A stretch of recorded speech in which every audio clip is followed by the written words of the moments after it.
Менин катым мындайча дейт. 5 жаштагы кызым аккан оорусу менен ооруп, 9 ай ооруканада жатмак дейт. Туркияга барып, Костный мосттон пересадка кылдырып келдик. Азан боло элек убакыт бар. Туркияга барып, Костный мосттон пересадка кылдырып келдик. Тилекке каршы кызым 6 августта дүйнөдөн өтүп кетти.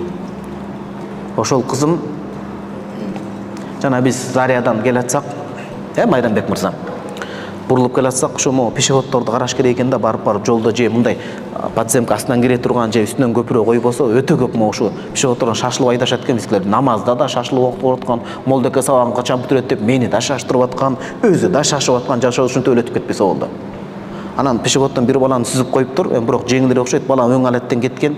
Апасы гана болуп тез жардамга алып баш керек деп, апасы келип баласын кучактап атат. Садагың кетейин балам, сен менин байлыгымсың деп. Ошол туура сөз ошол. Бизде кээде байлык көрүнбөй калат да, бизге чыныгы байлык. Бала, үй бүлөнүн амандыгы, тилиң уккан аял, жароокер күйөө, жар бул чыныгы байлык туугандар. Караңыз, байкуш кишине дагы. Ошол кызым өтүп кеткенден бери дейт, 6 августта дүйнөдөн өтүп кетти. Ошол кызым өтүп кеткенден бери папасы дейт. Демек бул киши аял киши бирөөдөн берип жөнөткөн да могу суроону. Ошол кызым өтүп кеткенден бери папасы дейт, атасы үйгө келе элек дейт.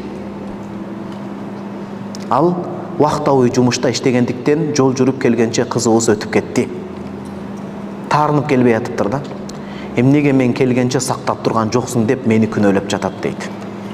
Эгерде Кудай Таалам күйөөңүздүн таарынуусу эп болмок, Кудай Таала адамдардын өмүрүн адамга тапшырганда таарынганда болот эле. Кудайым адамга тапшырганда өмүрдүчү сен сактайсың мындай деп. Бул өмүр, өлүм, ырыскы бул Алланын колундагы кудуретиндеги нерсе, Алланын кудуретиндеги нерсе. Ага биз эмне кыла алабыз? Пенде сактап мунарага баргансызбы тет жердеги буранага? Сактап тургандын токмокто, сактап тургандын өзүндө Кудай Таала ажал деп ырыскыны жүрөтсө, жөн эле уу эмес, суу ичип деле өлүп кете берет да адам. Фаида жаа ажалхум, Куранда аят бар. Ажал мөөнөт, ичер суусу көрөр күнү бүтүп, ажалы келгенде Куранда келет. Ла ястахируна саатан. Саат дегенде 60 мүнөт эмес, бир көз ирмемде кечиктире албайт, вала ястахны бир алдыга да кыла албайт. Эртерээп жанымды алчы, мен кыйналып кеттим деп да айта албайт.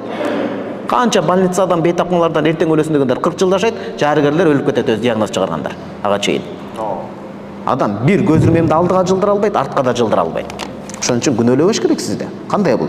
Кудайга иман келтирбеген адамдын жоругу бул деп күнөөлөп жатат. Дарыгерлерге дагы барып, аларды да күнөөлөп урушуптур. Бирок кыйын, мына ажыкем сосудист болуп иштейт го. Кээ бирлери келип ушинтип уртокмак алып туура. Дарыгер колдон келишинче тажрыйбасына, билимине таянып, жакшы окуп, тажрыйбасын толтуруп кылыш керек. Бирок акыркы нерсе натыйжа Алладан го, туурабы? Эмнеге мен келгенче сактап турган жоксуң деп мени күнөөлөп жатат. Дарыгерлерге да барып, аларды да күнөөлөп урушуптур. Бирок дарыгерлер да менде да эч кандай күнөө жок. Себеби Туркиядан пересадка болордо эле врачтар айыкпай турганын айтышкан барганда дейт. Пересадка $12,000 тургандыктан сбор кылдык. Сбордо да өзүм жалгыз чуркадым. Кызымды да жалгыз түйшүгүн тартып карадым. Күнөөм, кайын журтум эч нерсе кылышкан жок. Ал тургай өлгөндө да жайды, өзүмдүн байкелерим таап көмсө, ал үчүн да ар кандай сөз чыгарып, кайненем ар дайым күйөөмдү бузат, экөө тең калп сүйлөшөт дейт. Үйгө басып келген жок, кызына Куран окуп күмбөзүнө барган жок. Кайын журтумда небереси өлгөнүнө эч бир кейиген жок дейт. Ошол адам менен ажырашышым керекпи, күнөөгө батпаймынбы, кандай кылсам кеңешиңизди бериңизчи дейт. Жан дүйнөнүн жаңырыгы да, башка учурда жана кызым өлүм алдында жатканда да убактада келе жатып, бир жума ата-энесиникине жатып алчы. Экинчи балам 2 жашта, 5 жаштагы кызым оорукчан болгондуктан жалгыз катуу кыйналган күндөрүм болду. Кайнене кайнатам кызыңа каралаш дебей, бизди кара деп атаандашып, кошо ооруп, акчасын кызганып, ар кандай сөздөрдү айтышты. Динсиз, калпты көп айткан, ойлору таза эмес адамдар. Күйөөм экөөбүз намаз окуйбуз, бирок ата-эне туугандарынын сөзүнөн чыга албайт, өз ою жок. Калп болсо да ошолордун айтканы менен экөөбүз көп урушабыз.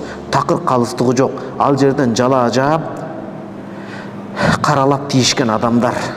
Жашаганыбызга 9 жылдын 100 болду, динсиз болгондуктан теңелбегенге аракет кылдым дейт. Ата-энеси динсиз эмес экен, мусулман дининде эмес экен да. Бирок азыр чарчап калдым. Кызымдын өтүп кеткени, жалгыз бакканын баары кошул ташыл болуп жан дүйнөм ооруп турат. Кеңешиңизди күтөм дейт.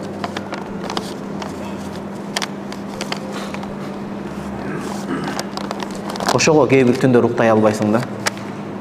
Кээ бир түндөр суроо келет, туугандар уктай албай эле чыгасың. Аялыңа билдирбейсиң го эмне болуп атасың, ушундай. Китеп окуйм деп коесуң да сыртка чыгып ары басып, бери басып, намаз окуп, дуа кылып, бирок уктай албай чыгасың да. Эми Алладан өткөн эч ким мээримдүү эмеспиз, туура. Бирок адам экенсиң да, баары жүрөгүңө кирет, чыгат, анан дарыгер сыяктуу мындай сырттан чыгарганга аракет кыласың, бирок боюң кичине кээби билбейм, айтор жүрөккө кирип кете берет да. Могу суроону алып келген адам, биз куфтан окуп чыгабыз. Бул жерде сизди ажырашып кет дей албайм. Күйөөңүз менен ошол суроону алып келген адам байкатпай чыгыңыз же сыртта күтүп туруңуз. Күйөөңүздүн номерин, ошо сиздин эжеңиз окшойт, жездеңиздин номерин бериңиз, бири-биринчи сүйлөшөлү, кандай акмак немесиң деп. Күйөөңүз балким жездеңиз тобого келип калса, эжеңиз менен жарашып калар. Эч кеч эмес. Тобого келиши кеч эмес. Түшүндүрүү ишин жүргүзөлү. Аял зат мондай кыйнап, бул кыйын суроо. Эметип атканда келип кайра кечирим сурап, бул Алланын жазган тагдыры деп, келинчегин жоошутуп, мен жокто өзүң бүт жүгүрүпсүң деп, чекесинен өөп, шүгүрүн айткандын ордуна ушундай кылып, наадандык, нагышырыздык кылып атасың деп, жездеңиз менен сүйлөшүп түшүндүрүү ишин жүргүзөлү. Ошону угуп оңолуп калса, жакшы мамилеңиздер. Анан ошондо да оңуз так секирип, оң жолго жанагындай бирөөнү отко айдасаң бокко качат болуп, ошондо наадандык кылса, анда ачык эле жоопту беребиз анда сизге. Ошон үчүн бир аракет кылып көрөлү, туурабы? Туугандар, тобасына Алла өзү мүмкүнчүлүк берип атпайбы?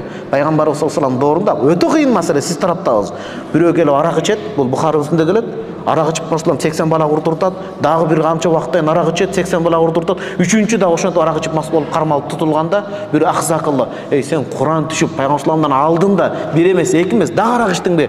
Шайтан алгыр" дегенде, шайтан алгыр, бактын ичип койгур дегенде, Расулуллах айткан антип айтпа деген. Шайтан алгыр десең, шайтандын максаты ошол адам тозоктук түбөлүк кылыш. Балким Аллах тобоңду берсин, ынсабың берсин деп айткан деп айтат. Ошого бир ушул хадиске ылайык аракет кылалы, анан болбосо айтабыз сизге. Же молдонун тилин укпаса, же ынсабына келбесе, түрүлүктө оңдолбогон адамды кабыр түздөйт, андан да акырында айтабыз анда. Бир аракет кылып көрөлү, бир аракет кылып көрөлү.